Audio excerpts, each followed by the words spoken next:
Ethereum et Altseason en approche, gros catalyseur macroéconomique cette semaine. Bienvenue à toutes et à tous les amis dans cette nouvelle matinale trading. J'espère que vous allez bien.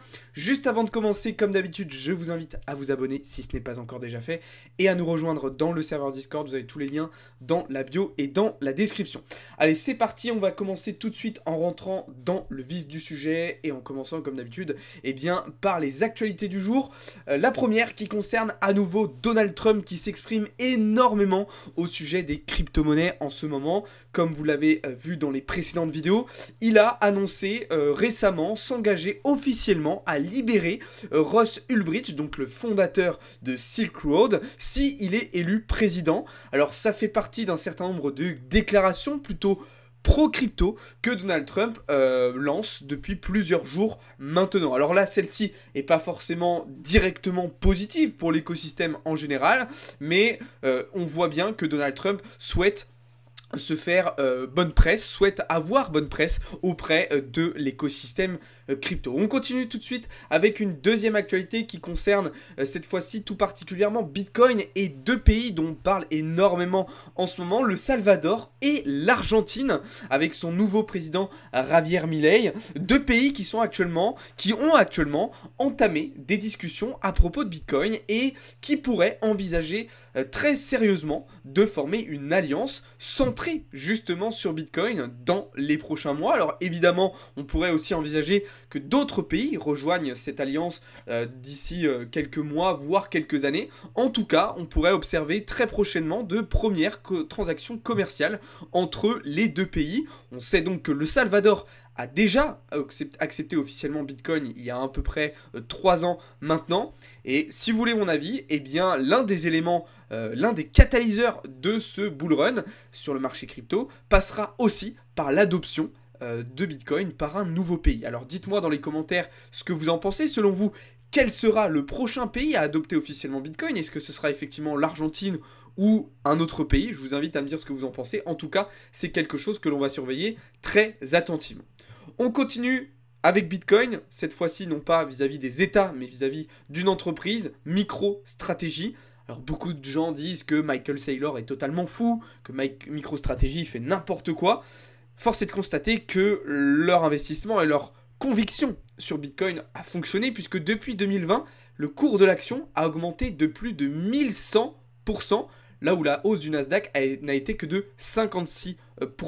On a donc une action qui a même surperformé le cours de Bitcoin. C'est assez extraordinaire. On a un rendement qui est 2 fois supérieur à ce qu'a réalisé Bitcoin. Donc vraiment une stratégie, un pari qui s'avère totalement gagnant pour MicroStrategy avec leur investissement sur Bitcoin. On continue désormais avec une actualité qui concerne les ETF et les ETF tout particulièrement asiatiques. Vous le savez, depuis le lancement, les ETF asiatiques avaient été un petit peu en difficulté, un lancement qui ne s'était pas du tout passé comme prévu. Et là, ça y est, ça commence un petit peu à s'améliorer depuis l'acceptation des ETF spot Ethereum. On voit un regain d'attrait, un regain d'attractivité sur les ETF à Hong Kong. C'est une très très bonne nouvelle et ça va évidemment apporter du plus à l'écosystème crypto, sachant que du côté des ETF spot Bitcoin américains, on voit qu'on est sur 10-11 journées consécutives d'entrée nette. Donc c'est vraiment très très positif ce qui se passe en ce moment de ce point de vue-là. On continue encore avec une autre actualité concernant Bitcoin puisque on a observé ce matin, enfin dans la nuit, que MTGOX avait transféré quasiment 3 milliards de dollars de Bitcoin pour la première fois en 5 ans. Alors est-ce qu'un remboursement imminent est à prévoir? En tout cas, il faut savoir que selon Arkham Intelligence, MTGOX détient quasiment 10 milliards de dollars en Bitcoin uniquement sur les wallets qui ont été identifiés.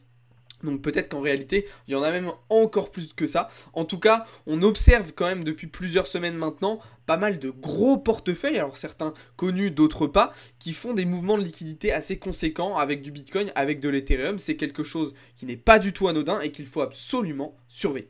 Et on termine avec une dernière news qui concerne cette fois-ci Ethereum et notamment les prévisions de Goldman Sachs vis-à-vis d'Ethereum qui considère qu'Ether pourrait atteindre les 14 000 $ d'ici 2025. Alors là, je vous invite à me dire ce que vous en pensez.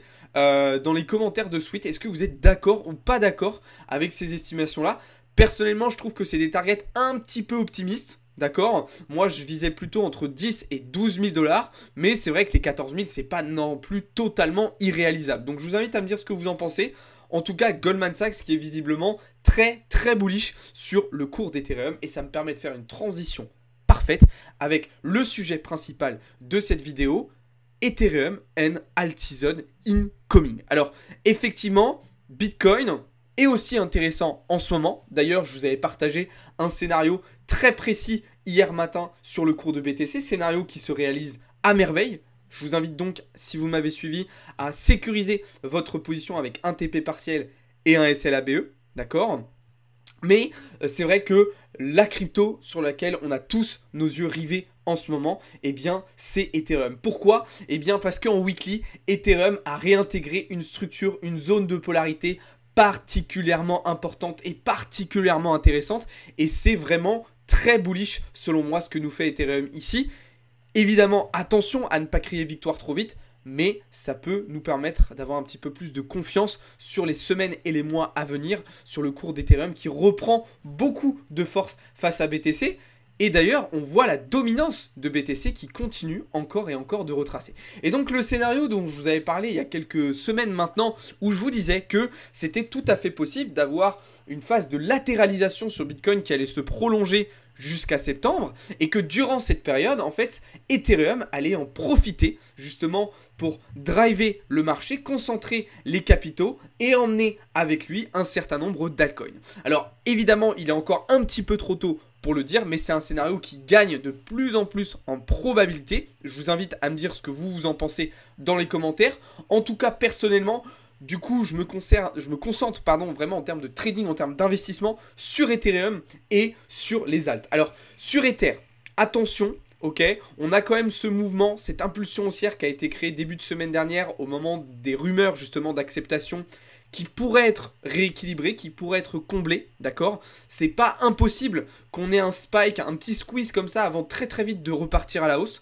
Donc je vous recommande tout de même d'être assez prudent, d'être assez patient sur Ether. Et d'ailleurs sur les alts c'est un petit peu la même chose, je vous ai partagé pas mal de scénarios dans le serveur Discord. Et sur la plupart des alts, eh ben, je vais attendre en fait un petit peu de retracement, un petit peu de respiration plus profonde avant de repartir à l'achat. On le voit ici sur INJ, c'est le cas aussi sur OP. Et d'ailleurs, sur les alts, eh ben, je vais vraiment me concentrer sur des altcoins qui sont corrélés à Ether. Donc on le voit ici avec Optimism, hein, qui est un layer 2 d'Ethereum, ou encore ARB.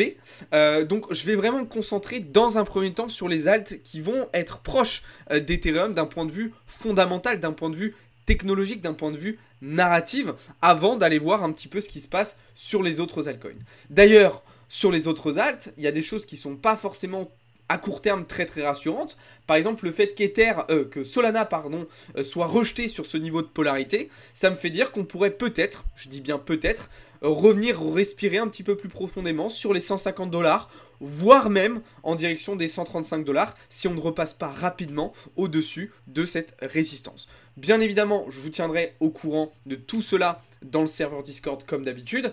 Et juste pour revenir du coup sur mon scénario Bitcoin, donc comme vous le voyez, on est rentré en short sur BTC hier lorsqu'on est revenu chercher les 70 200 $. Ma prochaine target désormais c'est les 65 000, d'accord, et pourquoi pas revenir même chercher les 63 800 $ dans un second temps, zone sur laquelle on réfléchira peut-être à repasser acheteur si on a une réaction intéressante. Sinon on cherchera plutôt à accompagner le mouvement baissier, le momentum baissier le plus loin possible, et donc en bas de range en direction des 59 000 $.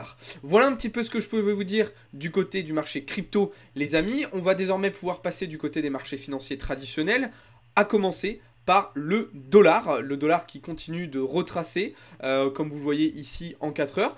Il est bien parti selon moi pour revenir tester, revenir s'appuyer peut-être sur ce support des 104 points. Alors je dis peut-être parce que effectivement, il est tout à fait possible qu'au vu des catalyseurs macroéconomiques que l'on va avoir cette semaine, que le dollar casse cette fois-ci ce support des 104 points pour aller chercher la prochaine zone de polarité qui se situera aux alentours des 102 points. Alors on aura des réponses cette semaine, c'est évident, et dès aujourd'hui, peut-être, avec une première data intéressante qui va être celle de la confiance des consommateurs, avec le Conference Board américain, donc sur le mois de mai. Un chiffre qui est attendu à 96 contre 97 précédemment. C'est quelque chose qu'on avait déjà observé, d'ailleurs, avec l'indice Michigan fin de semaine dernière, où on avait vu que les attentes et la confiance des consommateurs ralentissaient, ce qui est plutôt positif dans le contexte actuel, et qui peut participer d'ailleurs, eh bien, à un ralentissement aussi de l'inflation. Mais c'est surtout en deuxième partie de semaine qu'il faudra être particulièrement attentif à ces catalyseurs macroéconomiques, notamment jeudi avec le résultat final de la croissance, donc le PIB sur le premier trimestre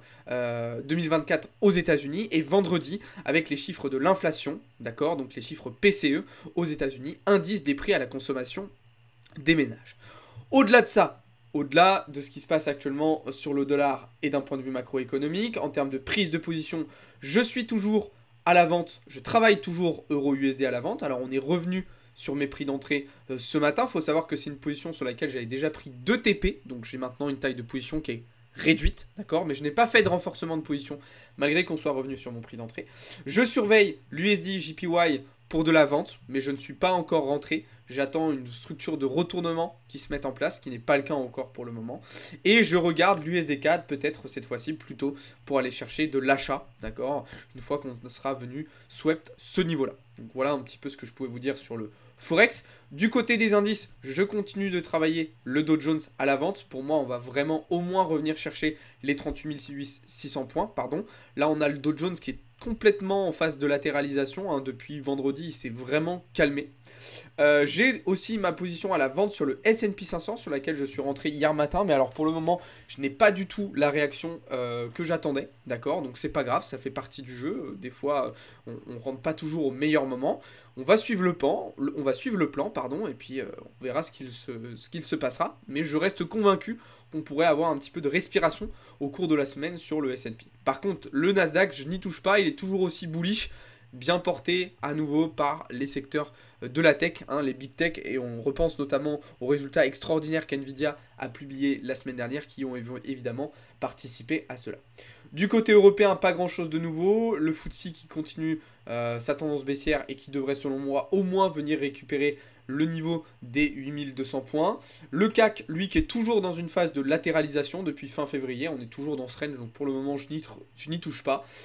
Et le DAX, lui, qui, par contre, évidemment, continue d'être particulièrement bullish. Hein. Je vous avais dit que si on tenait ce niveau-là des 18 500, 18 600 points, on allait la chercher de nouveau plus haut. Et bien là, on est bien parti pour aller chercher les 19 000 points.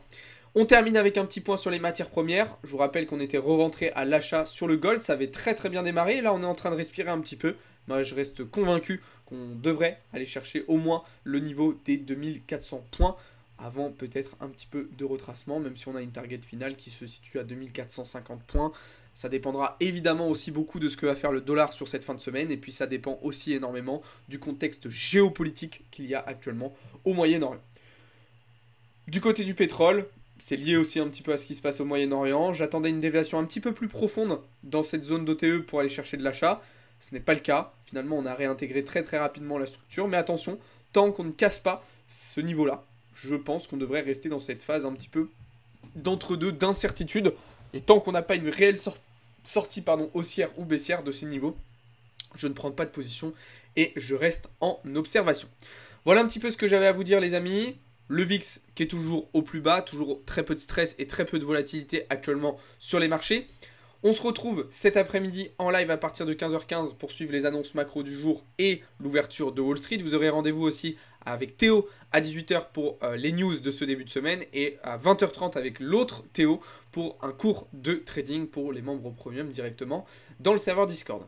Comme d'habitude, je vous invite aussi à aller regarder toutes les vidéos qu'on vous partage sur notre chaîne YouTube. Il y a plein de contenus super intéressants qu'on vous partage quotidiennement. Je vous rappelle aussi que la phase publique de notre levée de fonds sur Cryptown est toujours en live et je vous rappelle que notre e-book est toujours disponible. Il est totalement gratuit. Vous avez tous les liens en bio et en description.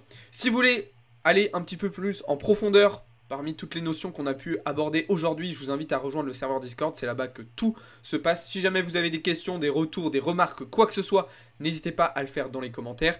N'hésitez pas aussi à liker cette vidéo si elle vous a plu et surtout à vous abonner. Je vous souhaite à toutes et à tous une très très bonne journée et une très très bonne semaine. Ciao les amis, c'était Alex pour Blockchain Capital.